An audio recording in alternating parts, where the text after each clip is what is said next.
Mummy का भयानक प्रतिशोध। फराहो के नाम से विख्यात प्राचीन मिस्र के शासकों ने अपने शयों को सुरक्षित रखने के उद्देश्य से पिरामिडों का निर्माण करवाया।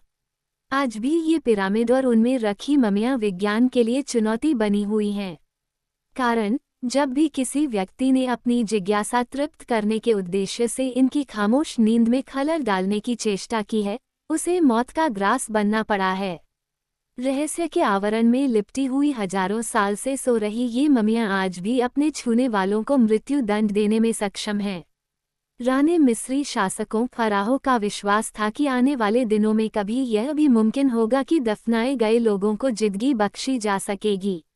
अपने इस विश्वास के कारण तत्कालीन मिस्री शासकों ने आज से तकरीबन 4,000 साल पहले त्रिकोणाकार मकबरे पिरामिड बनवाए और उसमें उन शासकों की शव पेटियां ममी रखी जाने लगीं। भरोसेमंद वैद्यों और किमियागरों की मदद से शवों पर तरह तरह के लेप रसायन लगाए जाते और ताबूतों में बंद करके उन्हें पिरामिडों में रख दिया जाता। चलन तो यहाँ तक था कि शासक की रोजमर्रा की हर जरूरत की चीज मसलन रत्न, आभूषण, खाने पीने की चीजें भी रख दी जाती। और तो और कभी कभी मृत शासक की रानियां, प्रेमिकाएं, दास दासियां, विश्वासपात्र नौकर चाकर, पालतू पशु पक्षी भी उसी शव के साथ जिदा दफन कर दिए जाते। इस उम्मीद के साथ इन्हें दफनाया जाता कि मृत शासक के जीवित हो उठने पर उसके हुक्मरान आदि उसका साथ निभा सकें।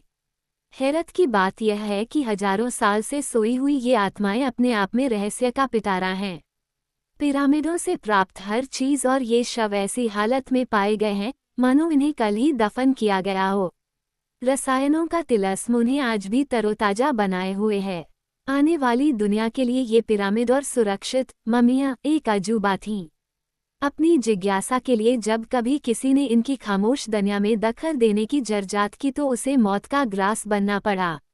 हजारों साल से सो रही ये मृत आत्माएं आज भी हमारे लिए चुनौती हैं, रहस्यों के आवरण में लिपटी हुई वंत कथाओं की तरह। इतिहास गवाह है कि जब कभी इन्हें छेड़ने की कोशिश की गई तो मौत ने छेने वालों को अपनी आगोश में ले लिया। ऐसी ही एक लोमहर्षक त्रासदी की कथा हम आपको सुनाएंगे। ममियों को छेड़ने वाले दुस्साहसी लोगों का क्या हाल हुआ, ये जानते हुए भी बहुत में साबतियों ने अपनी मनमानी करनी चाहिए। कदाचित वे इन किवरदीतियों से रहस्य का पां हटा देना चाहते थे और इन्हें झूठा मिथक साबित करना चाहते थे, पर अंततोगत्वा मीत का ही उन्हें बरन करना पड़ा। ऐसे खप्तियों में अदम्य उत्साह के धनी लॉर्ड कार्नवान का नाम हमारे सामने आता है, जिसने फराहो की ममी की खोदने का दुस्साहस किया था। लॉर्ड कार्नवान के ममी खोजी अभियान में उसका एक विश्वसनीय सहयोगी था आथा विगाल। कार्नवान ने जब ऐसे जोखिम भरे काम को आरंभ ही किया था, तभी आथा बिगाल ने उसे बता दिया था कि 19वीं शताब्दी के अंत में एक मिस्री राजा के मकबरे से ताबूत उठाकर इंग्लैंड ले जाने वाले का क्या हाल हुआ था और यह भी कि उसके सहयोगियों का जीवन किस तरह तबाह हुआ था। पर कार्नवान के ऊपर इन हादसों और उनसे जुड़ी अंतहीन श्रृंखलाओं का कोई प्रभाव न पड़ा और उसने अपने मिशन को जारी रखा। फिर भी आथा विगाल ने उससे जोर देकर सारी व्यथाओं का खुलासा किया कि ताबूत लाने के तुरंत बाद एकाएक बंदक की नली फट जाने से ताबूत उठाकर लाने वाले की एक बांह उड़ गई और शीघ्र ही उसकी प्रेमिका समुद्र में डूबकर उसकी बाहों में समा गई। इतना ही नहीं, जिस जहाज में उस ताबूत को लाया गया था वह भी कालग्रस्त हो गया। जिस मकान में ताबूत को रखा गया वह भी जलकर राख हो गया। एक फोटोग्राफर ने उस ताबूत की फोटो लेने की हिमाकत की। फोटो तो उसने खींची जरूर, पर न जाने किस प्रेरणा से उसने खुद को गोली मारकर आत्महत्या कर ली।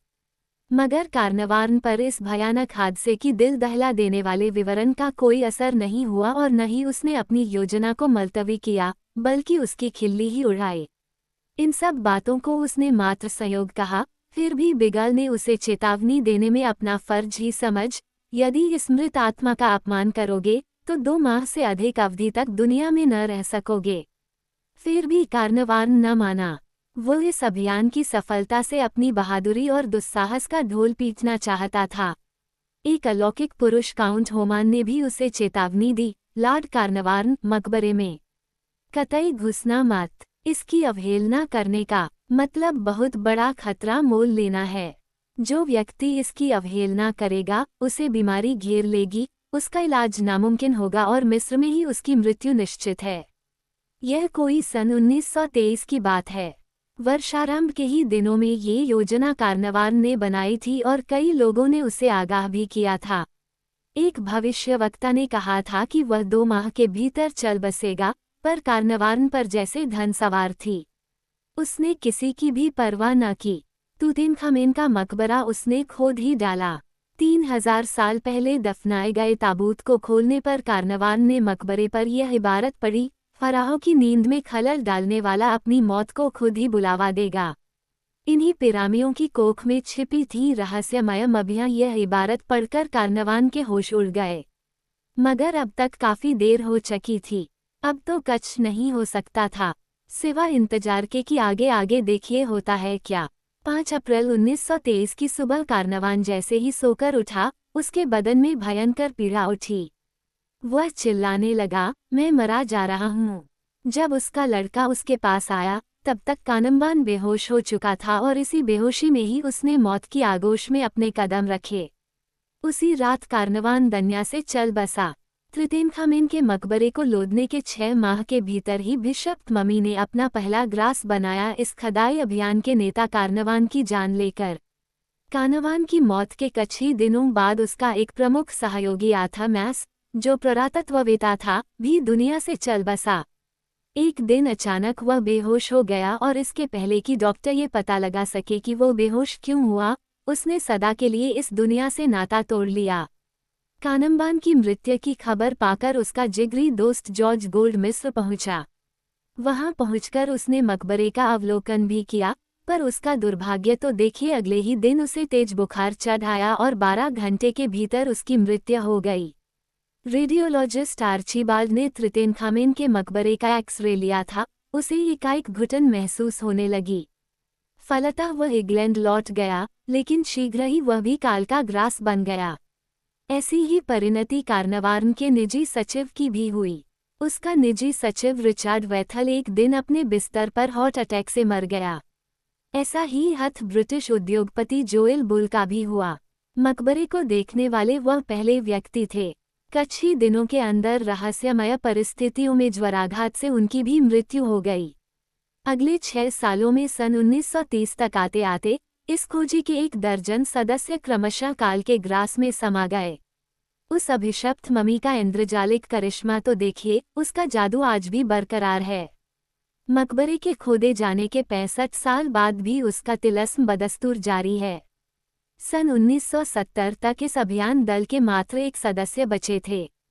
70वीं सुरक्षा प्रहरी रिचर्ड एडमसन ने इतने दिनों जीवित बचे रहने को अपना सौभाग्य समझ और उन्होंने न जाने किस खुशफहमी में टी.वी. पर अपना एक साक्षात्कार दे डाला, जिसमें उन्होंने तूतनखामेन के मकबरे के मौत संबंधी शाप का भंडाफोड़ किया और टी.वी. दर्शकों से उन्होंने साफ साफ कहा, मैं क्षणभर के लिए भी इस दंत कथा पर भरोसा नहीं करता। और यही वाकया उनके लिए काल बन गया। जैसे ही वह दूरदर्शन के गेट से बाहर आए और घर जाने के लिए टैक्सी ली, उस टैक्सी की एक ट्रक से भिड़ंत हो गई। वह झटके के साथ उछलकर गजों दूर सड़क पर जा गिरे। इतने में ही एक लॉरी उनके सिर के पास से गुजर गई। ये फासला इतना कम था कि मानो मीत उन्हें छूते छूते कतराकर निकल गई हो। एडमसन ने इससे पहले भी इस दंत कथा की 2 बार खिल्ली उड़ाई थी और दोनों बार दुर्घटनाओं के शिकार हुए थे। पहली बार तो विश्वास प्रकट करने के 48 घंटों के अंदर उनकी पत्नी का देहावसान हो गया था और दूसरी बार जब उन्होंने इसका मजाक उड़ाया था तो उन्हें तुरंत पता चला था कि एक हवाई दुर्घटना में उनके लड़के की रीढ़ की हड्डी टूट चुकी थी और तीसरी बार जब वह स्वयं मरते मरते बचे तो उन्होंने स्वीकार किया, अब तक मुझे इस बात का यकीन नहीं था कि फराहो के शाप और मेरे परिवार में घटी दुर्घटनाओं में कोई संबंध है, पर अब मेरा विचार एकदम से बदल गया है और मुझे फराहो के शाप में यकीन हो चला है। फिर आया सन 1972 का साल, तूतनखामेन मकबरे से जुड़ी तिलिस्मी कारगुजारियों का सबसे रोमांचक और विलक्षण काल। उस साल मकबरों की खोज की 50वीं वर्षगांठ मनाई जा रही थी। तूतनखामेन के मवर्ण मसारे को ब्रिटिश म्यूजियम द्वारा आयोजित प्रदर्शनी स्थल पर ले जाने के लिए उसे जिन्ही जहाज पर लादा गया, सोई पड़ी मम्मी ने फिर अपना जाद का पिटारा तान दिया और इस बार भी कईयों को उसने अपना ग्रास बनाया। इस अभियान की नमाददगी कर रहे थे काहिरा संग्रहालय के प्राचीन विभाग के महानिदेशक डॉक्टर गमान महरेज। संग्रहालय के प्राचीन विभाग में गली 20 मम्मियों के मरक्षा पाबंद का जिम्मा उनके ऊपर था। डॉक्टर गमाल महरेज को इस बात की बस भी जानकारी भी कि इसमें पव जय तुनिनसामिन के सजाने को पेरिस भेजने के अनुबंध पत्र पर उनक पर्व अधिकारी ने हस्ताक्षर ही किए थे कि बद घंटों बाद उसकी मत्या हो गई भी। फिर भी बदमद विश्वाम मानते थे। बड़े फख में वे कहा करते था, विश्व में किसी भी अन्य व्यक्ति की तुलना में मिस के फराहों के मकबरे व मम्मियों में कहीं आंधक संबंधित रहा है तो भी में जीवित हैं। में इस बात की जिदा मिनाल है कि फराहों में जुड़ी चासदिया मात्र संयोग है। मैं क्षण भर के लिए फराहों के शाप में यकीन नहीं करता। 3 फरवरी 1972 को जैसे ही तुतनखामेन के स्वर्ण मुखौटे को हाई महाज पर लादा गया, तत्काल डॉक्टर गमाल महरेज की अचानक मृत्यु हो गई। प्रदर्शनी के आयोजकों ने इस दुर्घटना की कोई नोटिस नहीं ली। वे तैयारी में लगे रहे। स्वर्ण मुखौटे को ब्रिटिश रॉयल एयरफोर्स के जिस परिवहन यान से भेजा गया, उसके चालक दल के सभी सदस्य 5 वर्ष के भीतर ही मौत के ग्रास बन गए। दिसंबर 1979 में एक ब्रिटिश फिल्म कंपनी उस मकबरे के संबंध में एक टीवी फिल्म बनाने के विचार से मिस्र पहुंची। कहना न होगा, फिल्म कंपनी का भट्ठा बैठ गया और उसके सारे कर्मचारी तबाह हो गए। अभिनेता यान मैकेशेन की वैली ऑफ किग्स स्थल के पास कार दुर्घटना में टांग ही टूट गई। दल के अन्य कर्मचारी भी कुछ न कुछ खामियाजा भुगतते ही रहे। इस शाप की व्याख्या कई लोगों ने अपनी तरह से की है। परमाणु वैज्ञानिक प्रोफेसर लुइस बुल्गारिनी की व्याख्या दिलचस्प तो है पर अविश्वसनीय प्रतीत होती है। उनका कहना है कि निश्चित रूप से इसकी संभावना है कि प्राचीन मिस्रवासियों ने अपने पवित्र स्थानों की सुरक्षा के लिए परमाणु विकिरण का इस्तेमाल किया हो। मकबरों के फर्श यूरेनियम से ढके गए हों। रेडियो सक्रिय चट्टानों की खानें मिस्र में 4000 वर्ष पूर्व भी थीं। उनसे होने वाला विकिरण आज भी किसी वरव्याक्त की मृत्यु का कारण बन सकता है। कहना न होगा कि तथ्यों की यह व्याख्या बचकानी है। आज से 4-5 हजार साल पहले परमाणु भौतिकी न्यूक्लियर फिजिक्स का कोई वजूद नहीं था। परमाणु अण की संकल्पनाएं तो 19वीं शती के आखिर और 20वीं शती के पूर्वार्ध में पनपी और यहाँ तक आते आते परमाणु विज्ञान परवान चढ़ा। एनरिको फर्मी ने सन 1942 में शिकागो विश्वविद्यालय में पहली परमाणु भट्टी बनी थी। फिर सन 1945 में परमाणु बम वजूद में आया। कहने का मतलब यह है कि यूरेनियम के फर्श की परिकल्पना अपने आप में हास्यास्पद है। फिर जिन कुशल कारीगरों ने ऐसा कमाल कर दिखाया, वे भी तो यूरेनियम की घातक किरणों की मार से अछूते कैसे रह सकते थे। उसकी घातक विकिरणशीलता से अपना बचाव करके कैसे उन्होंने इन मकबरों का निर्माण किया।